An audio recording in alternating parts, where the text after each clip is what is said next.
Atos, capítulo 14, verso de número 20, da palavra de Deus. Nos versículos anteriores, nós vemos e nós estudamos, nós conversamos, nós falamos sobre esse assunto. No versículo 19, por exemplo, onde sobrevieram, porém, os judeus de Antioquia e de Icônio, e tendo convencido a multidão, apedrejaram a Paulo e arrastaram. Por que só Paulo? Que é o que falava, né? Porque Barnabé também estava com Paulo, mas apedrejaram a Paulo e arrastaram ele fora da cidade, cuidando que estava morto. Então, esse era o preço para quem pregava o Evangelho, para quem falava dessa chamada seita dos nazarenos, né? Como era chamado, como era assim conhecido também. E agora eu vou ler o versículo de número 20, vou ler nessa outra versão aqui. Essa versão aqui já é um pouco mais esclarecedora. Eu chamo de perde, às vezes acaba perdendo assim, um pouco do peso da palavra, mas a gente está com as duas aqui, não tem problema não. Eu estava analisando também essa versão aqui, ó, da Bíblia de Jerusalém, é uma Bíblia católica, de edições paulinas, mas a tradução dela é muito interessante. Os estudos dela são interessantes, e a tradução também dela é muito interessante. A Bíblia de Jerusalém é muito boa, né? Muito bem elaborada. E vale a pena conferir de perto. Mas olha só, versículo de número 20, que foi onde nós paramos, né? Sobre o versículo anterior, para a gente poder se encaixar. E eu creio que a gente vai terminar esses versículos aqui, e eu creio que a gente vai começar a entrar no capítulo 15. Então, provavelmente, semana que vem, a gente vai ter aquele vídeo, né? Do Isaião e do Russell Shedd, que dá a introdução nos capítulos, né? Lá em Israel. Bom, então diz assim o versículo 20: mas quando os cristãos eles se ajuntaram em volta dele, em volta de Paulo, porque eles se imaginavam que ele pudesse estar morto de tanto que ele apanhou naquele lugar, ele se levantou e entrou de novo na cidade. Olha só que interessante. E no dia seguinte, Paulo e Barnabé partiram para a cidade de Derbe. Olha só que interessante, né? Poderia sair amaldiçoando, né? Puxa, estou aqui falando de Jesus, vem me apedrejar e apanhei um monte. Poderia sair amaldiçoando, né? Falar de Jesus para levar isso aqui. Eu não preciso disso, né? Como quem diz assim, né? E poderia sair praguejando. Mas olha só o que ele fez. Quando os cristãos se ajuntaram em volta dele, ele se levantou, né? Ele se levantou. E alguns estudos que eu estava vendo, principalmente hoje à tarde, algumas traduções elas entram direto nesse assunto, né? Direto da impressão que ele estava meio que morto, de tanto que ele foi apedrejado. E é interessante que se comenta a respeito de quase, vamos chamar assim, de um milagre praticamente. Né? Porque alguém que é apedrejado, irmão, não é um tapa no rosto que alguém leva e cai no chão e se levanta de novo. Apedrejado, eles não pegavam as menores pedras, não pegavam os pedrisquinhos daquele ali para já ir jogando no sujeito. Eram pedras. Eles jogavam para matar, para derrubar, para ferir. Então, olha só. E depois de tudo isso, é claro, ele caiu com as pedradas. E arrastaram fora da cidade. Agora, só para imaginar aí, quanto de distância, desde o lugar em que Paulo foi apedrejado, até fora da cidade. Porque apedrejaram o irmão Zé e arrastaram fora da cidade de Sorocaba. De novo, fora da cidade de Sorocaba. Quer dizer, aqui para sair para esse lado, eu creio que a saída mais próxima é aqui por Iperó. Agora imagine você arrastando o irmão Zé até a saída da divisa de Iperó. Porque para lá é mais longe, saindo por Itu é mais longe, até 15 quilômetros só até o Éden. Depois mais o Cajuru, é mais longe, então vamos arrastar para mais perto. Depois apedrejar ainda, deixar o fulano quase que morto, arrasta fora da cidade. Como quem diz assim, não tem nada disso. Se não sentido pedágio, né? Pelo oeste. Então é complicado, né? E arrastaram fora da cidade. Mas olha só. Então depois ele se levantou e o que ele fez? Ele entrou na cidade de novo. E no dia seguinte somente, eles partiram para a cidade de Derbe. Porque onde eles estavam ali? Aqui eles estavam em Listra. Eles estavam na cidade de Listra, aqui no versículo de número 20, né? Deixa eu colocar minha colinha pertinho, está muito longe. Né? Fica aí. Então eles estavam em Listra. Então, Paulo, então, na verdade, ele poderia estar olhando para os seus machucados, né? Olhando para as suas feridas, né? Olhando para tudo aquilo que aconteceu, na verdade, com ele. Mas a questão é que nós comentamos, vocês se lembram quando nós comentamos a respeito de um pouco que eu comentei com vocês sobre estou lembrando de peças só agora, os números sobre os valdenses, vocês se lembram? Os valdenses, eles não amaram suas próprias vidas, mas eles, em tempos de guerra, em tempos de perseguição, eles baixaram as armas e eles, se Deus permitir que nós venhamos a morrer, se Ele achar por bem nos preservar a vida, também. Ou seja, em quem que eles estavam confiando? Confiando no Senhor. Então, é aquela certeza, amado, daquele que morre, daquele que vive para Cristo. Se ele morrer, se ele viver, é aquilo que o apóstolo Paulo disse: se ele morrer é lucro, se viver é Cristo, e por aí vai. Então, se ele viver com Deus aqui na terra, ele vai estar próximo de Deus na comunhão, na busca. Se ele morrer, ele vai estar mais próximo de Deus ainda. Então, a morte, na verdade, se você parar para analisar com relação ao cristão, ela aproxima mais ainda o cristão de Deus. Porque aqui a gente tem uma certa distância do Espírito Santo que está em nós, mas a gente não está naquela segurança ainda. Mas quando a pessoa morre, o que acontece? Ela se ajuda a Cristo aí. Não tem mais como tirar. Né? E é o que diz o livro de Provérbios: o ímpio pela sua malícia será lançado fora, mas o justo até na sua morte Deus tem prazer. Por quê? Porque vai cair. E o ímpio, na malícia dele, por pior que seja, se morrer, fica, sabe para onde vai. A Bíblia diz que vai para o inferno, não vai para outro lugar. Então, a Bíblia diz isso. Não. Amém, irmão? Então ele não olhou para isso, não olhou para os seus sentimentos, não olhou para a rejeição. Quando você vai levar uma palavra, quando você vai falar de alguma coisa, a pessoa rejeita, qual a sensação? Não falo mais. Não passa mais essa palavra pela minha boca. Jeremias passou por isso, comentamos alguns dias atrás aqui, quando ele estava anunciando o Evangelho, profetizando a mão de Deus a respeito de acontecimentos da época, e os falsos profetas só profetizando festinha, só coisa boa. Jeremias sendo preso, apanhando, calabouço e cisterna, e aquela coisa toda, eram os buracos que se faziam na época, que se jogavam as pessoas lá dentro, não tinha como sair. E Deus mandava o resgate, mandava sempre alguém lá jogar uma corda, tinha que sair com corda, jogava uma corda lá e puxava o prisioneiro, não tinha como tirar ele de lá. Interessante, né? E Jeremias passou por isso, ele falou assim: não falo mais do teu nome, está sendo para mim uma vergonha, está sendo para mim dor.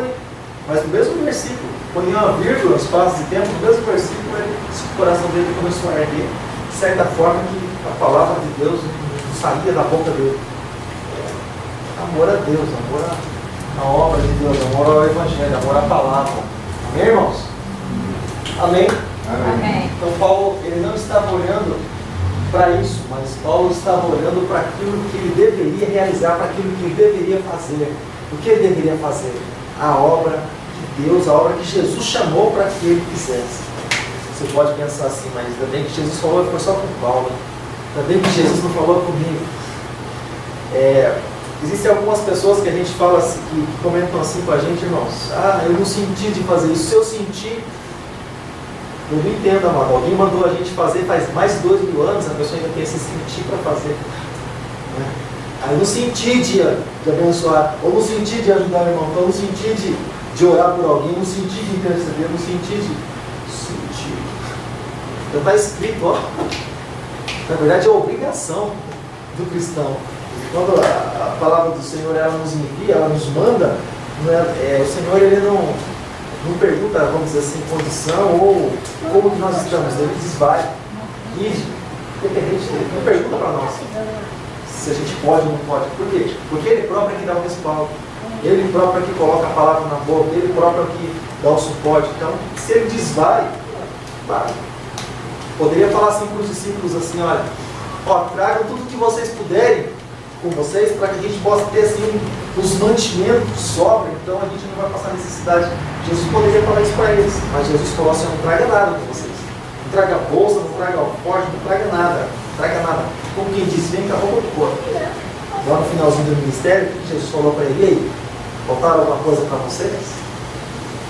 Eles foram obrigados a dizer que não faltou nada, porque o Senhor tinha suprido a necessidade. Mas por quê? Porque eles ouviram obedecer a voz de Jesus. A diferença é essa. Eles creram em Jesus. Eles, no momento da vida deles, eles estavam até meio preocupados. Se você prestar bem atenção, lá em Mateus 19, quando Jesus tem uma conversa com aquele jovem rico, lá no finalzinho dessa conversa, os discípulos perguntam assim, quando Jesus fala a respeito do ser impossível, um homem por si só ser salvo, eles perguntam assim: Senhor, mas nós, uma preocupação, para você ver como eles tinham essa preocupação com eles. Senhor, mas nós largamos tudo para trás. Largamos casa, largamos... Quando ele diz assim, eles trabalhavam, eles eram pescadores. Nós largamos tudo e como é que vai ficar a nossa situação, né? Como é que vai ficar, o que vai ser de nós? E eu vou ler exatamente com as palavras, que está lá para não perder nada, né? Olha só. Eu vou ler em Mateus capítulo 17, perdão, capítulo 19, versículo de número 26. Mateus capítulo 19, verso 26. Olha só a preocupação deles. Depois que Jesus teve aquela conversa com o jovem rico. Mateus 19, 26. E Jesus, olhando para eles, os discípulos, né, disse assim: olha, aos homens isso é impossível. Porque alguém perguntou para ele assim: mas quem é que pode se salvar? Jesus disse: aos homens isso é impossível, mas a Deus tudo é possível. Olha só a questão de Pedro, versículo 27. Então Pedro, tomando a palavra, disse: eis que nós deixamos tudo. Quando ele fala tudo, ele está falando de tudo. Família, trabalho, deixaram tudo. Nós deixamos tudo e te seguimos. E o que receberemos? Qual a preocupação deles? Eles abriram mão de tudo. Olha só a resposta de Jesus no verso 28. Jesus disse-lhes: eis, em verdade vos digo que me seguistes, quando na regeneração do Filho do Homem, quando o Filho do Homem for ressuscitado e receber um corpo glorificado, sobre isso que ele está falando, e se assentar no trono da sua glória. Também vocês vão se assentar sobre os 12 tronos para julgar as 12 tribos de Israel. E todo aquele que tiver deixado, olha só, isso é só passagem específica para eles, mas olha só, olha que interessante, versículo 29. E todo aquele que tiver deixado casas, irmãos, irmãs, pai, mãe, mulher, filhos, terras, por amor do meu nome, receberá 100 vezes tanto e lhe dará a vida eterna. Olha só, porque muitos primeiros serão derradeiros e muitos derradeiros serão primeiros. Mas olha só que interessante, a essência da conversa aqui, ou seja, ele não vai ficar devendo nada para ninguém. Eu entreguei minha vida para Jesus e agora? Jesus é o melhor administrador que a gente pode ter conhecido. Então, quer dizer, nós vamos receber de Deus um dia. Então, preocupação com relação a isso é nenhuma. Mas e o futuro da família, aquela coisa toda? O Senhor conhece. Ele providencia aquilo que Ele quer providenciar no tempo certo e a gente está de olho no Senhor. Amém, amado? Está aqui tudo bem? Tudo bem, José? Tudo bom? Vamos para agora. Vamos lá, versículo 21. Alguém pode ler para nós, por favor? Evangelizando aquela cidade e tendo feito muitos discípulos, voltaram para Listra, Icônio e Antioquia.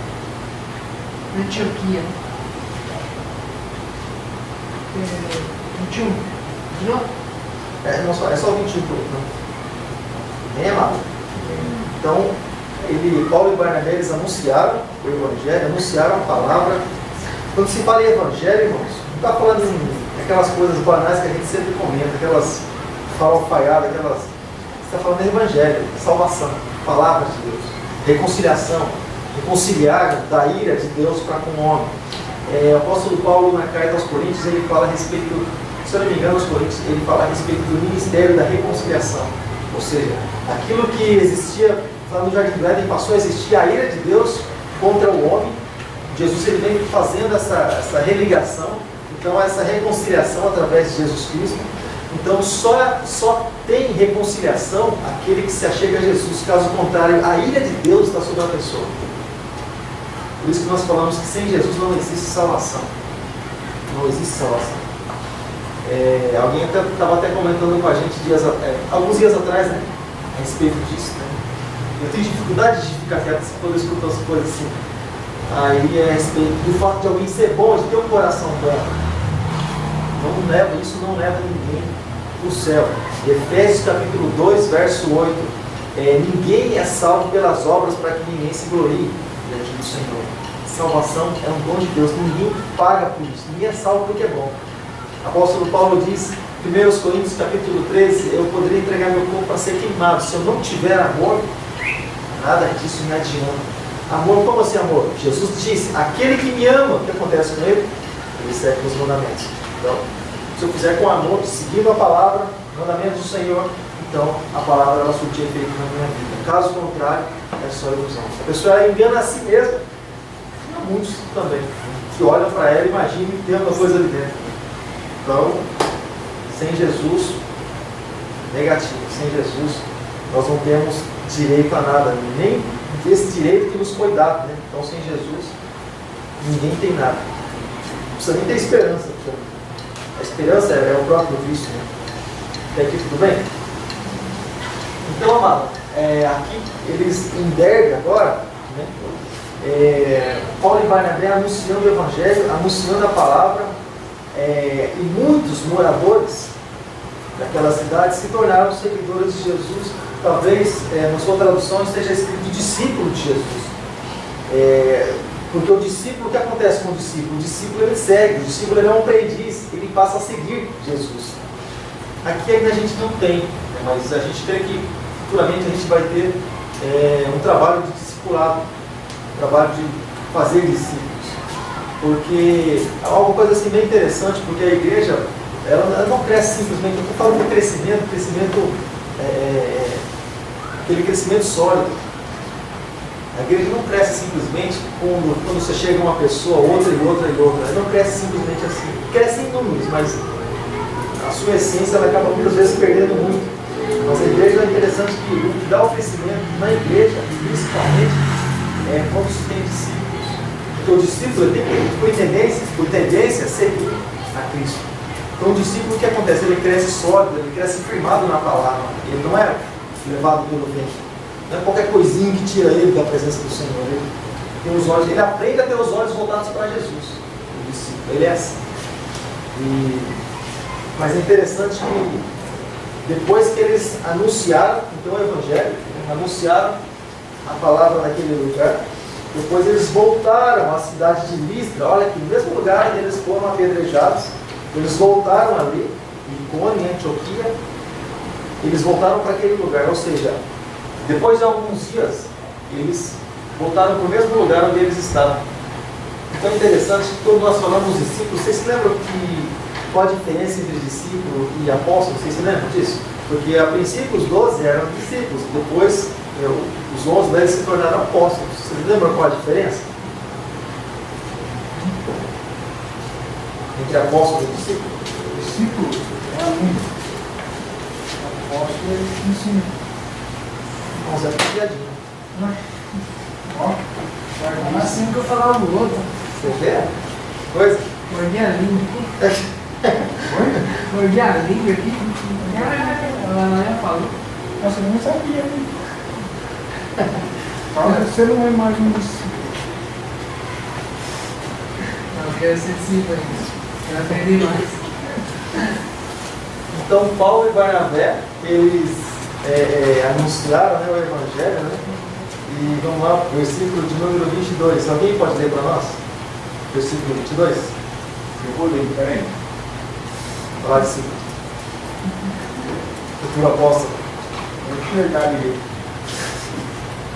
Fortalecendo a alma dos discípulos, exortando-os a permanecer firmes na fé, demonstrando que através de muitas tribulações nos importa entrar no reino de Deus.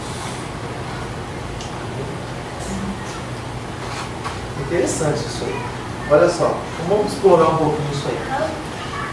Eles animavam os cristãos, ou seja, cristãos, aqueles que eram seguidores de Cristo.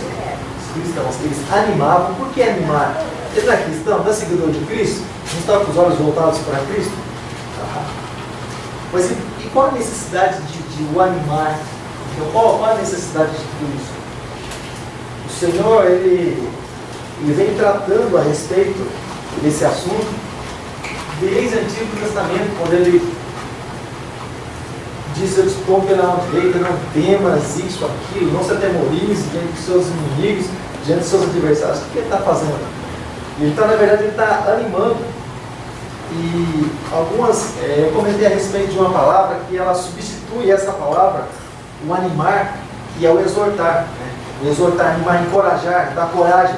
Estava vendo um dicionário a respeito de animar, né? Ânimo, animal, né? O ânimo tem relação com a alma, tem relação com o espírito, tem relação com a mente, tem relação com a pessoa reconhecer o valor dela. Você se lembra, alguns dias atrás, o pastor Ismael estava falando a respeito de a pessoa, às vezes, ela não confia nem nela mesma, você se lembra? Então, ela reconhecer o valor dela, não por ela ter valor, mas por quem está dentro dela, e ela duvidar daquilo que Deus tem para ela. Então, os discípulos, como por exemplo, se você olhar para a cura de Enéas, ninguém pregou para Enéas. Pedro só falou para ele: não, Jesus te dá a cura. Pedro lembrou ele daquilo que ele já tinha ouvido, ou seja, levanta, anima. Então, na verdade, o que Pedro fez para Enéas foi mais ou menos isso aí. Então, tem relação com coragem. Eles encorajavam os cristãos, porque a perseguição era muita na época. Então, os apóstolos ali encorajavam os discípulos, os cristãos, aqueles que seguiam a Jesus, davam coragem para eles permanecerem firmes na fé, né? E também ensinavam o que era preciso passar por muitas tribulações ou muitos sofrimentos para poder entrar no reino de Deus. É interessante, irmãos, que nos nossos dias se pensa o contrário. Ah, não, eu sou cristão, eu tenho que estar na mídia, eu sou cristão, tenho que receber aplausos, sou cristão, tenho que estar tudo bem, sou cristão, tenho que ter um carro novo, sou cristão, tenho que morar no condomínio. A pessoa ela carrega isso com ela, porque ela ouve um monte de mentira aí para fora, e na verdade cristão não tem relação com essas coisas, cristianismo. Jesus, fala para mim que condomínio que Jesus morava. Jesus morava em Cafarnaum, onde ele passou a morar, porque ele tinha, as pessoas tinham acesso a ele. Ah, onde Jesus mora? Tem que ver. Levava uma pessoa lá até a casa de Jesus e sempre cheia, claro, onde Jesus ia, a população ia também, a multidão ia também. Então, Jesus ele tinha as pessoas tinham fácil acesso a ele. Então, quando se fala a respeito de cristianismo, e se fala a respeito de passar por tribulações, na igreja, ou pelo menos grande parte das igrejas, não se fala a respeito de caminho estreito, não se fala a respeito, por exemplo, você tem que passar por dificuldade para você ser, ou para você permanecer na fé, para você poder entrar no reino de Deus. Não fala a respeito disso. Você pode pensar assim, mas e como é que é isso então? E Jesus fala a respeito disso? Fala. Jesus, ele já começa praticamente o ministério dele falando a respeito disso. Se você, por exemplo, abrir a sua Bíblia em Mateus capítulo 7, abre lá comigo. Mateus capítulo 7. A partir do versículo 13. Mateus capítulo 7, verso de número 13.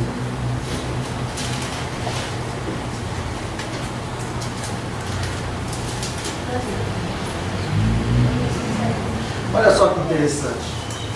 Jesus fala a respeito de dois caminhos e de duas portas. Mas ele fala de uma que é fácil para entrar, mas ele fala de uma outra que Jesus poderia ser a porta fácil, né? Fácil entrar para Jesus, simples, você pode entrar. Fácil, mas é interessante.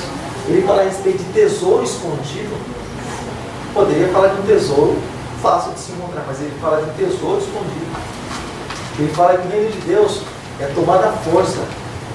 Não é para covardes, mas é tomado à força. Eu quero e vou tomar para mim. Eu vou tomar para mim. Mas olha só, vamos para cá. Mateus capítulo 7, a partir do versículo 13. Olha que interessante. Entrem pela porta estreita. É fácil entrar por uma porta estreita? É fácil entrar por uma porta larga. Você passa no largo, né? Mas ele chama para quê? Para entrar por uma porta estreita. Ele está falando de quê? Ele está falando de dificuldade. Porque larga é a porta, né? E fácil, larga é a porta e o caminho. E fácil, e levam para o inferno. Ou seja, o caminho largo, a porta larga, é fácil de si. E ela leva para onde? Você tem a tradução da linguagem de hoje aqui, você? Ou a sua tradução? Que tradução que é essa daí? Alguém tem tradução da linguagem de hoje? É algo assim bem interessante. Eu vou até colocar aqui, só para você acompanhar comigo a respeito da expressão que usa aqui, olha. Mateus capítulo 7. Mateus 7, verso 13. Eu vou aumentar um pouquinho o tamanho da letra. Está abrindo aqui ainda. Abre, rapaz, logo. Não tem graça, não. Quer abrir logo? Graça aqui? Vou esperar aí a vontade dele. Pronto? Não? Então tá, espera. Até amanhã tem. Meia-noite é dia. Bom, vai ser aumentar a letra mesmo. Só queria aumentar a letra, mas enfim. Mas Mateus capítulo 7. Mas só para provocar. Tá bom, não tem problema não. Eu te desinstalo depois do culto, você vai ver. Então tá. Só queria que você visse nessa tradução, mas não tem problema não. Vai estar fazendo gracinha mesmo. Não tem problema, ignora ela, vai para trás. Vai para trás. Pode fazer o que você quiser atrás ainda. Então olha só que interessante. Olha só que interessante. Alguém tem uma tradução diferente? Lê para nós, por favor. Do versículo 13 até o versículo 13 e versículo 14, por favor. Vai pela porta estreita, porque larga é a porta. Larga é a porta, e passou o caminho que conduz a perdição. E muitos são os que entram por ela.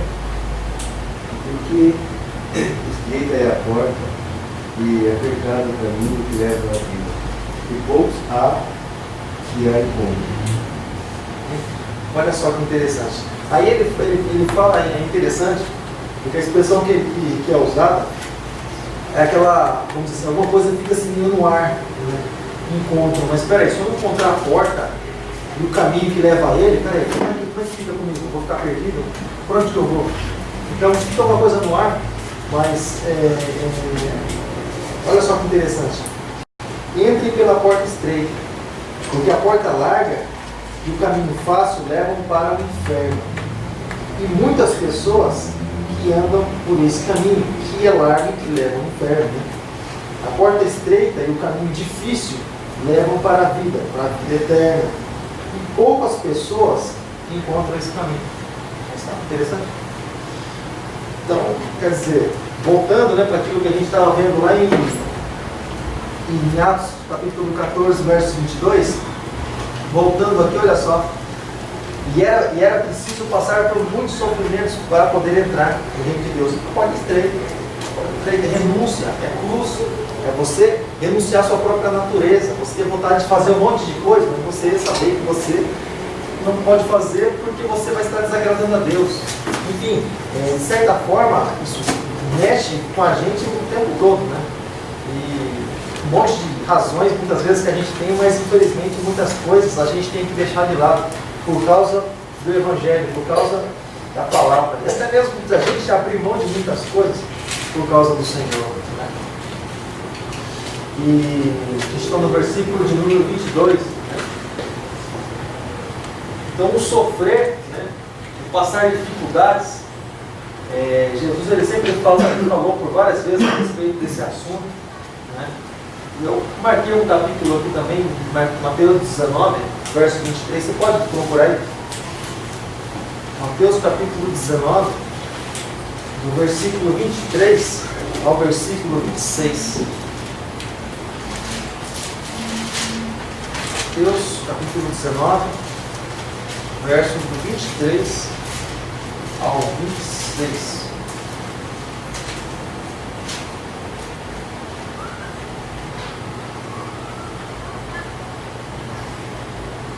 Aqui a gente praticamente já leu, né? Quando aqui Jesus estava conversando com o jovem rico, falou a respeito do que ele precisava fazer para herdar o reino dos céus. E é interessante, irmão, porque às vezes a gente faz um comentário assim, e gente que estranha, mas como é que pode? Irmão, deixa eu falar uma coisa para você. Enquanto a gente estiver se prendendo a alguma coisa e amando mais alguma coisa do que a Jesus e do que a obra dele, você pode ter certeza de uma coisa. Tem coisa de errada comigo, eu não me converti ainda.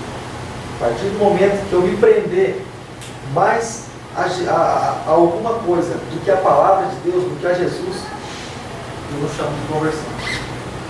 Eu chamo de, vamos dizer assim, talvez eu esteja me simpatizando com a palavra, mas conversão vai além. Porque assim também, estava esse moço, esse jovem aqui, ele estava na mesma condição. Ele amava, ele queria salvar, queria ser salvo, mas o coração dele estava naquilo que ele tinha. Porque se não estivesse o coração dele naquilo que ele tinha, ele falava, não, Senhor, isso aí para mim não é nada. Dá tudo. Aí, como o Senhor disse, que os pobres não vão te seguir. Como um certo moço disse para Jesus, por onde quer que fores, eu irei. Olha a diferença. Onde o Senhor for, eu vou seguir o Senhor. Diferente. Então, você vê a diferença de uma pessoa para outra. E aqui a hora que Jesus fez a proposta para ele, então você quer, deixa eu ver onde está teu coração. Abraão, deixa eu ver onde está teu coração, me dá Isaac. Me dá aquilo que você ama, o único filho, aquilo que você ama, me dá ele, que me oferenda para mim. Sacrifica ele para mim. Deixa eu ver onde está teu coração. Os pescadores, a vida deles era a pesca. Tanto que a primeira atitude que eles fizeram depois que Jesus morreu, eles disseram assim, vamos pescar. Por quê? Porque eles amavam pescar, isso estava no coração deles. Quando Jesus fez, uma das perguntas que Jesus fez para Pedro, depois da ressurreição, lá na praia, lá no mar, Jesus disse assim para Pedro, Pedro, você me ama mais do que esses? Suspeite ele, você me ama mais do que esses? Então, ou seja, por que, amado? Porque o coração da pessoa, amado, Jesus, quando ele está falando a respeito de tesouro, ele disse assim, onde está o coração da pessoa? Quando ele está falando a respeito das riquezas, e do Mamon, que é o Deus da riqueza, que é o demônio, o espírito maligno, que leva a pessoa à avareza, Jesus disse assim, olha, onde está o tesouro da pessoa, aí está o coração. Onde está aquilo que ela tem de mais precioso, aí está o coração. E por que eu não posso, vamos dizer assim, adorar Jesus? Não que eu não posso. Mas por que Jesus não recebe o meu louvor, a minha adoração, se o meu coração está em outro lugar? Você se lembra de um dia em que Jesus disse assim para um povo, e isso foi profetizado por Isaías até antes? Ele disse assim, olha, esse povo me honra com os lábios, mas o coração dele está longe. Ou seja, buscar-me-eis e me encontrareis quando me buscareis em todo o vosso coração.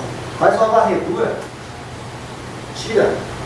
A gente tem mania de, na nossa oração, dizer ao Senhor, Senhor, tudo que estiver atrapalhando a gente seguir os teus caminhos, a tua palavra, tudo que estiver atrapalhando, Senhor, tira.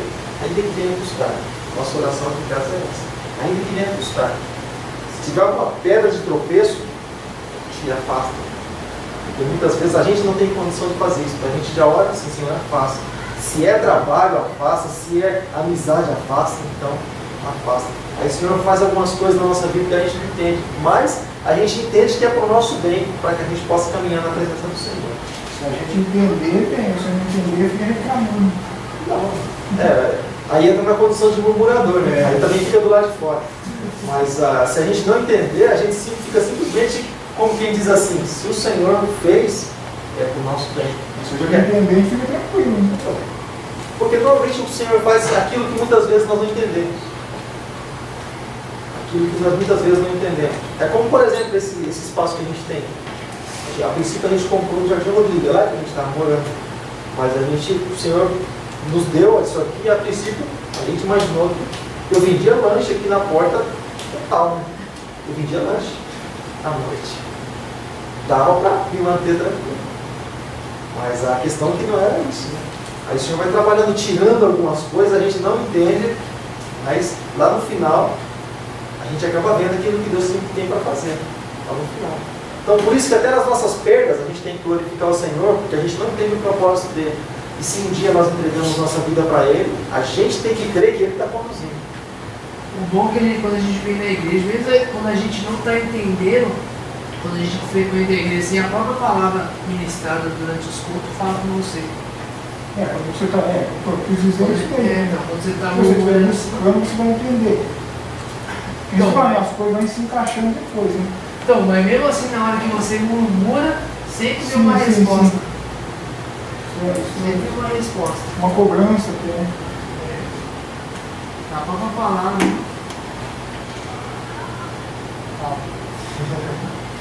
Amém? Graças a Deus, né? Então é maravilhoso. Então o coração dele, onde é que ele estava? Estava naquilo que ele tinha, porque ele tinha muitos bens. E ele amou mais o que ele tinha do que a Jesus, e a Bíblia não falou mais dele. E esse é o problema. Né? Ele preferiu ficar mais com seus bens. Agora vem aqui. Se ele morresse ali com seus bens, ou ele, vamos supor, ele morreu com seus bens, arrodeado de regalias ali. E aí? Quando ele vai estar de frente ao trono branco, e aí? Será que um centavo dele poderia fazer alguma coisa por ele? Se Jesus falasse isso para nós hoje, qual seria? Na verdade, a palavra continua ecoando. A palavra continua falando. Não, tá até hoje, mas... Não é só passado. Isso aí, muitos ricos falam que isso aí foi só para ele. Quando a gente olha para o rico, vamos dizer assim, não é que a gente, vamos dizer assim, entende. A gente sabe por que ele disse. A gente não entende nem concorda, mas a gente sabe o que ele falou. Não, porque Ele tinha muitos bens. Mas e quando acontece isso com o pobre? Nem o pobre não serve. Não, porque rico tem... Nem na pequenez dele. A gente, se não for pensar assim, tem um patamar, vamos dizer assim, uma escala. Porque eu, você, com relação a outras pessoas, nós somos ricos. Olha o que João fala aqui, ó. Por acaso eu estava lendo aqui. Deixa eu enxergar. Olha, aquele que possui recursos deste mundo e ver o seu irmão padecer necessidade e fechar-lhe o seu coração, como pode permanecer nele o amor de Deus? Então, ninguém é pobre demais que não possa ajudar ninguém.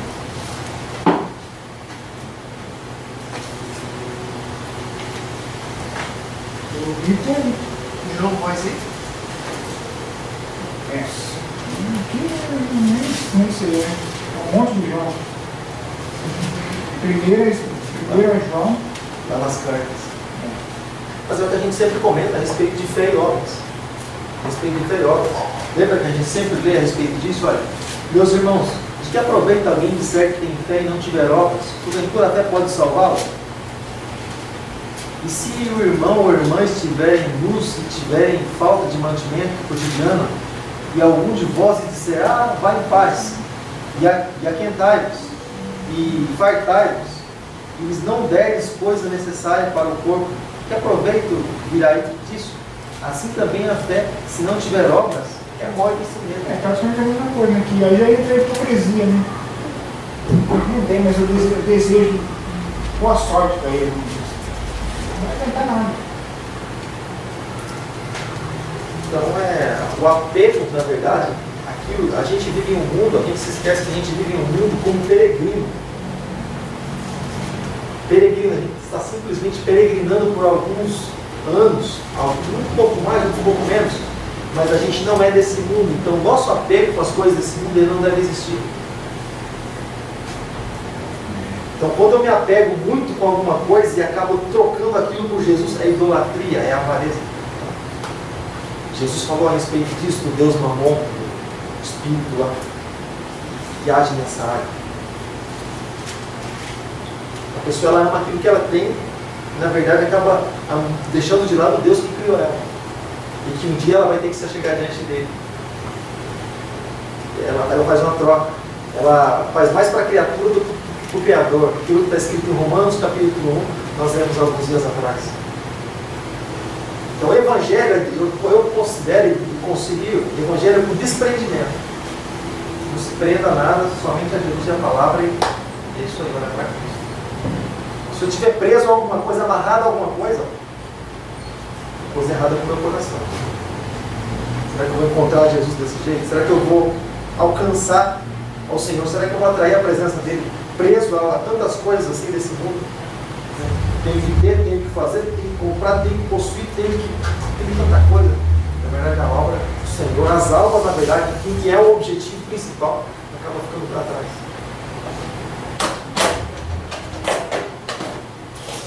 Aí é um dos caminhos apertados, né? Os caminhos apertados.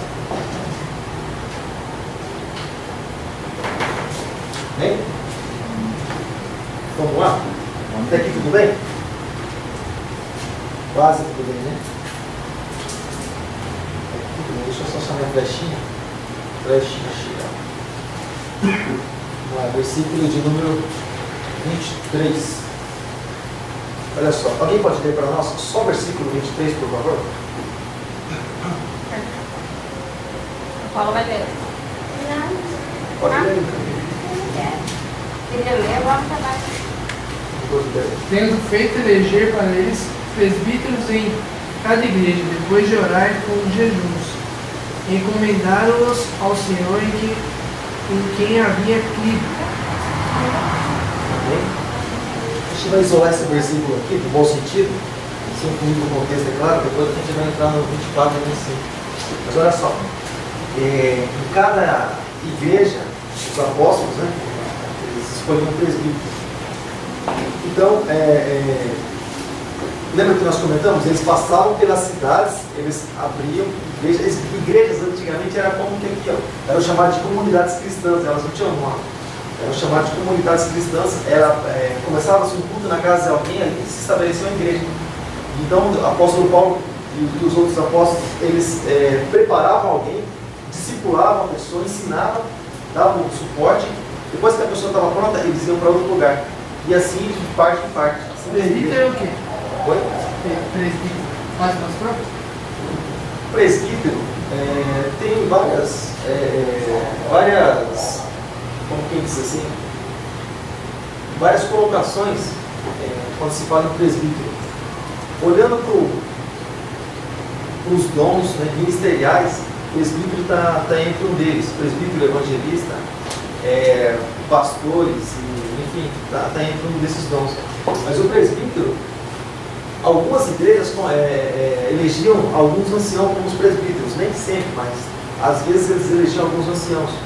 Anciãos, eles eram normalmente conselheiros, tanto de reis como também nas sinagogas. Anciãos, eles eram pessoas idosas, pessoas que criam no Senhor, mas eles davam conselhos também. O ancião, no caso, seria pessoas idosas ou pessoas que estavam já na igreja há muito tempo? Não, anciãos são pessoas idosas, pessoas assim mais experientes, mais maduras, pessoas idosas.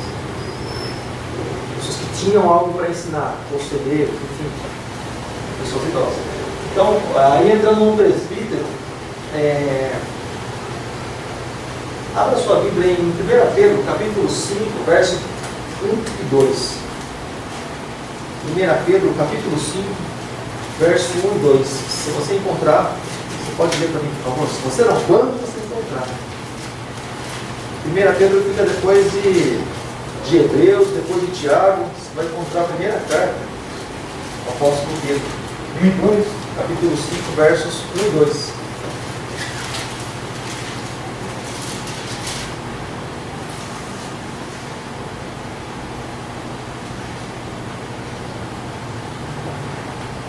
Rogo, pois, aos presbíteros que há entre vós, eu presbítero como eles, e testemunha dos sofrimentos de Cristo, e ainda comparticipante da glória que há de ser revelada.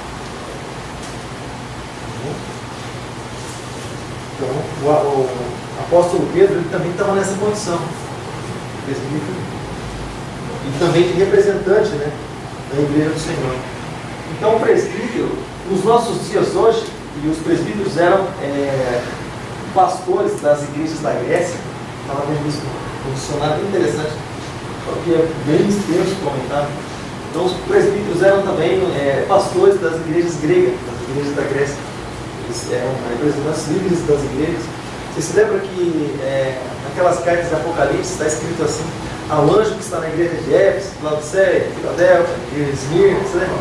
Então, ao anjo, ao representante da igreja.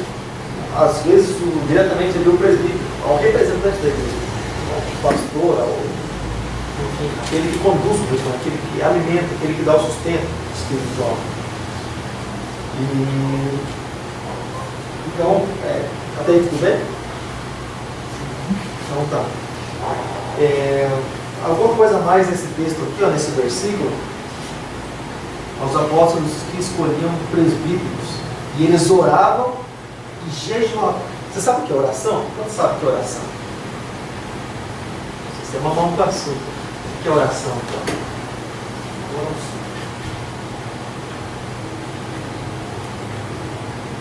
Conversa com Deus. Oração é simplesmente isso. Simplesmente uma fala. Um diálogo que se tem com Deus. É interessante que na oração, oração é a ligação de duas palavras, orar com ação, orar e agir. Mas oração, porque depois que eles oravam, eles agiam. Eles oravam e agiam conforme a vontade de Deus. Ele fala, Deus fala no coração dele e ele age. Oração. Isso é uma oração. Agora aqui, ó, olha só que interessante. Eles oravam, né, e jejuavam. Alguém sabe o que é jejuar? Alguém pode dar a definição dessa palavra para mim? Jejum, jejuar? Se você escrever alguma coisa. Pode falar, não, fica à vontade. Geralmente quando a gente fala jejuar, você só ficar sem comer, né? Fazer alguma coisa possível, gosta. É um tipo de... Alguém tem mais alguma definição? Jejum ou jejuar?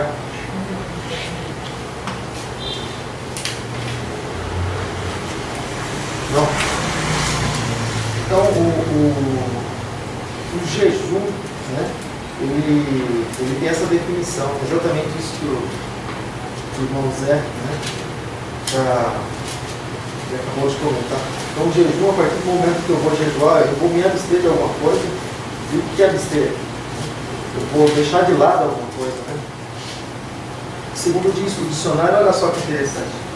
O jejum na Bíblia, ele implica em total abstinência, né, de toda a comida por um certo período.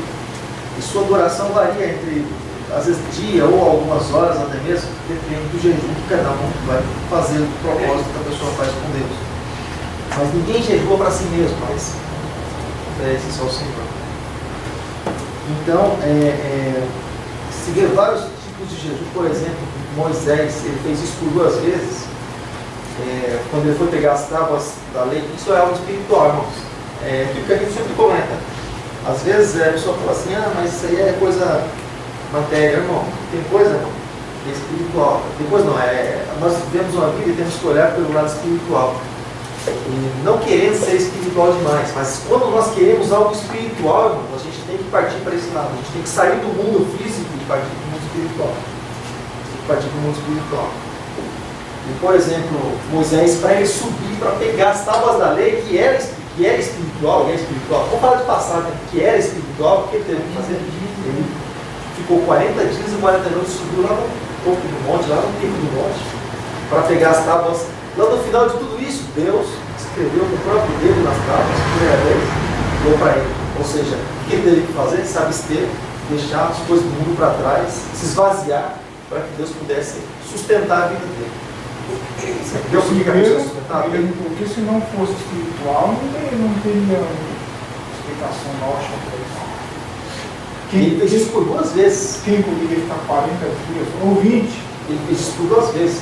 Agora, por exemplo, Por 2 vezes ele fez isso. Agora, por exemplo, Elias, quando Elias ele estava desanimado da sua vida, aquela coisa toda, o anjo deu o pão para ele, ele comeu e bebeu.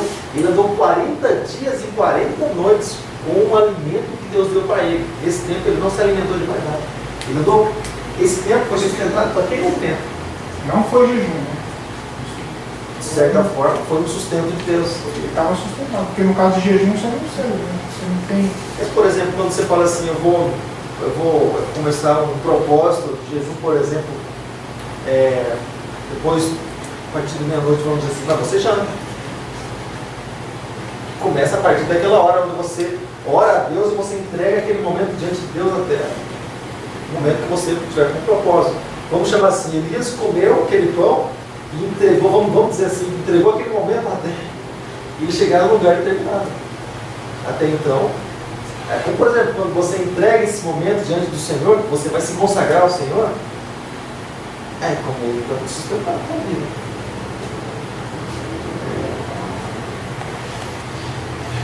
Então, e quando se fala a respeito desse assunto, né, dá vários exemplos aí, entre várias expressões antigas, Novo Testamento, algumas expressões ou alguns significados para jejum, né? Se fala a respeito de se rebaixar ou se humilhar, né? Humilhar-se. E essa expressão é a própria também de arrependimento. Ou seja, mas olha só, então o jejum ele tem ligação com a palavra me rebaixar e me humilhar também. Por quê? Porque o alimento, o negócio dele é com a carne, ele sustenta a carne. Jesus ele fez isso quando ele foi sair para o seu ministério. Ele ficou esse processo de jejum durante 40 dias e 40 noites, se consagrando depois que foi tentado pelo diabo, mas 40 dias, 40 noites. Espiritual. Isso é espiritual. Aquilo que nós falamos, na verdade, é espiritual. Às vezes a pessoa pode levar para o lado físico, mas é espiritual. Por que será que a Bíblia tem tantas coincidências de números, né? Na verdade, não Não é coincidência? é coincidência. Não é? Moisés jejuar 40 dias e 40 noites. Jesus 40 dias e 40 noites. Elias 40 dias e 40 noites. Só que, por exemplo, Moisés e Jesus, por exemplo, Moisés ele tipifica Jesus no Antigo Testamento, que livrou o povo das mãos de Faraó, que Faraó simboliza e representa também a pessoa do próprio Satanás. Então ele tipifica, é um tipo de Jesus no Antigo Testamento, libertou e fez com que o povo entrasse na Canaã terrestre. Mas Jesus ele fez isso sim, libertou o povo, veio para libertar, para levar para a Canaã espiritual. E Deus chama de Canaã espiritual, Nova Jerusalém. Então é um tipo de Jesus no Antigo Testamento. Amém? Então o jejum na verdade é isso, né? Você deixar as coisas aqui da terra para você se alimentar com as coisas do alto. Um momento de consagração teu a Deus, para que você tenha uma resposta de Deus ou você tenha buscado algo de Deus. Então isso é espiritual. Isso é espiritual. Aumenta a tua sensibilidade, amado. Você, quando você vai falar com Deus, quando você vai ouvir de Deus, obter algo de Deus, aumenta a sua sensibilidade. Você deixa um pouco as coisas. Por isso que nós falamos a respeito de conversão, nós ligamos a desprendimento. Ninguém que é preso às coisas desse mundo, irmão, preso mesmo às coisas desse mundo, escravizado pelas coisas desse mundo, ele consegue conexão com as coisas que são do alto. A pessoa, a visão dela é terra, não é o alto. Às vezes, para obter algum benefício, a pessoa acaba. Mas eu estou falando assim de cristão, e cristão nós sempre comentamos a respeito de uma palavra assim, bem forte, aquele que reflete a glória de Cristo. Então, quando a pessoa, por exemplo, ela se esvazia daqui para buscar a Deus, todo o seu coração, ela vai encontrar. Ela vai ter uma direção para aquilo dela. Ela vai ter uma direção para aquilo dela. Ela vai ter uma comunhão com Deus. Ela vai sentir. É diferente. Diferente de eu simplesmente buscar, onde eu me consagrar a Deus, para buscar a presença dele. É diferente. Totalmente diferente. Então existem dois cristianismos, vamos chamar assim, aquele que só busca, mas aquele que se entrega. Por que entre tantas pessoas, em multidão, um ou outro se destacava? Mulher de fluxo de sangue, se eu somente tocar as vestes de Jesus, você fala, o objetivo, não vou alcançar Jesus. O objetivo é alcançar Jesus. Independente se o problema dela é cura ou não, mas o objetivo é alcançar Jesus. Eu quero atrair a atenção de Jesus para mim. Eu posso escancarar minha boca, eu vou atrair a atenção de Jesus para mim. Nesse caso aí, se ela não tivesse o fluxo de sangue? Existem propósitos. Por exemplo, você acha que alguém não tem necessidade para buscar o Senhor com tudo aquilo que tem? Não existe. Não, pode ser. Estou dizendo assim, porque nem que o homem tenha tudo, vem lá o mundo, mas se ele perder a glória de Deus, de Jesus, ele é um dos privilegiado, aquele que tem necessidade, e pela necessidade ele busca a Deus de todo o coração. Porque simplesmente por aquilo que ele tem, que seja, aquilo que a gente sempre comenta. Eu vou na igreja, eu sirvo ao Senhor todos os dias da minha vida com zelo, porque tenho medo de ir para o inferno. Não seja por medo de ir para o inferno, seja por alegria de morar no céu, mas sirva ao Senhor de todo o teu coração. Mas você já viu algum testemunho assim de alguém falar assim, eu estava muito bem, por isso que eu resolvi ir para a igreja? Não, isso aí, por quê? Por que isso não acontece? Porque na parábola do rico e Lázaro, em Lucas capítulo 16, Jesus ele fala que a riqueza do homem é o conforto dele aqui. No entanto, é o consolo dele. No entanto, o consolo do cristão é o Espírito Santo. Não fala naquilo que tem. Isso aqui não é consolo para ninguém. É tormento às vezes. Deixa o camarada dormir. Aí no caso a gente pode chamar de quem é necessitado, já ser um escolhido. Jesus veio pregando para os ricos de espírito, ele veio pregando para os pobres de espírito, para aqueles humildes de espírito.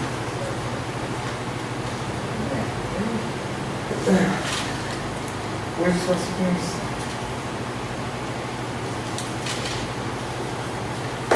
Amém? Então vamos, versículo 24 e 25, para a gente dar um encerramento, versículo 24 e 25. Então Paulo e Barnabé atravessaram o distrito da Pisídia e chegaram até a província da Panfilha. Versículo 25. E anunciaram a palavra em Perge, depois foram para o porto de Atália. Olha só, então, o que é interessante nisso, amado? O que é interessante nisso? Eles anunciavam o Evangelho, eles iam estabelecendo igreja por onde eles passavam. Olha só que interessante. Ou seja, deixando alguém ali como líder, como representante, iam para outro lugar. Mas o que é interessante nisso? Por onde eles passavam, eles iam anunciando o Evangelho, eles iam anunciando a palavra. Por onde eles passavam, eles iam anunciando a morte, eles iam anunciando a ressurreição de Jesus, eles iam fazendo discípulos, eles iam ensinando, instruindo pessoas na palavra, não simplesmente em cultos, mas discipulando, mostrando a essência de cada coisa, a importância de cada coisa, o Evangelho, a palavra, a importância da morte de Jesus, aquilo que o apóstolo Paulo diz lá em 1 Coríntios capítulo 11, a partir do verso 23, quando a gente sempre lê na Santa Ceia, é necessário trazer a memória, quando a gente está fazendo aquele ato, trazer a memória a respeito da morte e de Jesus Cristo até que ele venha. Aquilo que aconteceu, morreu, ressuscitou, tal. Isso é necessário lembrar até que ele venha. Isso tem que ser lembrado. Então o discípulo, na verdade, ele tem que ter isso na mente dele, no coração dele. Jesus morreu até o terceiro dia, e o terceiro dia ele ressuscitou. E ressuscitou em carne. Porque os demônios declaram que ele ressuscitou em espírito. Na verdade não é, ele ressuscitou em carne. O único que a Bíblia diz que carne nem sangue herdam o reino de Deus. Jesus foi diferente. Ele entrou no reino de Deus. É por isso que é interessante quando Jesus ele entra, quando ele chega lá, a Bíblia diz que houve um silêncio no céu. Ninguém fala nada. Um corpo diferente. Porque até então o Espírito desce, forma, cria carne, aquela coisa toda, daqui a pouco ele passa um tempo e ele entra. Reino do céu, silêncio. Um ser diferente. Silêncio. Os olhos voltados para Jesus. Carne e sangue não entra. Por isso que a gente tem que largar e se voltar para o lado espiritual, porque ou a gente busca Jesus, ou a gente fica nesse mundo com aquilo que a gente tem. Então, minha casinha, meu carrinho, fica com o que então no carrinho, fica assim. Ou seja, não que a gente não possa ter, a questão não é ter, a questão é onde eu coloco meu coração. Jesus disse, onde está o teu tesouro, aí está o teu coração. O salmista, a gente sempre comenta a respeito disso. O salmista Davi, ele disse assim, o rei Davi, embora tivesse tantos bens, ele disse, o que daria ao Senhor pela minha salvação, pelos bens que ele tem feito para mim? não encontrou o que oferecer para Deus, sendo dono de tudo. Não quero oferecer ao Senhor nada que não me custe, ou seja, tem que doer em mim para eu tocar o coração de Deus. É espiritual. É espiritual. Ah, mas eu estou com um problema, por isso que eu não vim. É porque eu estou com um problema que eu vou buscar Deus e vou sentir a presença de Deus hoje. Chegou gente em casa, maravilha, chegou em casa, então é hoje mesmo que é o dia. Hoje Deus vai descer para falar comigo. Então, amado, o preço, aquilo que a gente sempre comenta a respeito disso. A partir do momento que eu saio com um propósito, isso me custou tempo, deixei muito monte de coisa para trás, aí é que Deus começa a mostrar para a gente, na verdade, quem é a gente, porque saber, sabe quem nós somos. Ele começa a mostrar para a gente quem a gente é. Se a gente é realmente alguém que ama Jesus de todo o coração, ou alguém que acha que está achando isso. Né? Já respondeu alguma coisa assim para a esposa quando ela falou assim, quem você me ama? Você falou assim, eu acho que eu te amo. Você já falou isso, tentou falar isso não? É uma que você leva para falar para você. Você fica lembrando as 2 semanas. Você não acha? Eu não sou bom para fazer uma pergunta dessa. Então, ninguém. Agora a gente tem que ter certeza né, daquilo aqui, né, do amor nosso por Jesus. E para a gente encerrar, versículo 25, né? Colocamos sobre o assunto. Então, amado, o discípulo era instruído, depois eles partiam para outros lugares, iam pregando de cidade em cidade, né? Até o Evangelho, até a palavra, e se tornando cada vez mais conhecida, né? Opa, passei demais aqui uma leitura. Volta aqui. Versículo 26. Então eles foram dali de navio para Antioquia da Síria, onde eles haviam sido entregues aos cuidados de Deus para o trabalho que agora estavam terminando. Ou seja, eles foram entregues ao cuidado de Deus. Eles não estavam com segurança, que nem uns camaradas que às vezes acham que é alguma coisa, tá? Já segurança para tudo quanto é lado. Segurança daqui, segurança dali, segurança de lá. Segurança. É interessante. Eles estavam entregues e expostos às pessoas. Todos tinham acesso a eles. Mas eles estavam entregues aos cuidados de Deus para o trabalho que agora estavam terminando. E essa palavra, ela se cumpre, você sabe onde? Essa palavra, ela tem um cumprimento. Abre em Atos capítulo 13, no verso 47, pouco antes. Capítulo 13, verso 47. Olha só essa palavra aqui. O cumprimento dela. Eu vou ler mais uma vez o versículo 26, depois eu vou ler 13 e 47. Olha só. E dali foram de navio para Antioquia, da Síria, onde eles haviam sido entregues aos cuidados de Deus, para o trabalho que agora estavam terminando. Vou ler um outro aqui, olha só.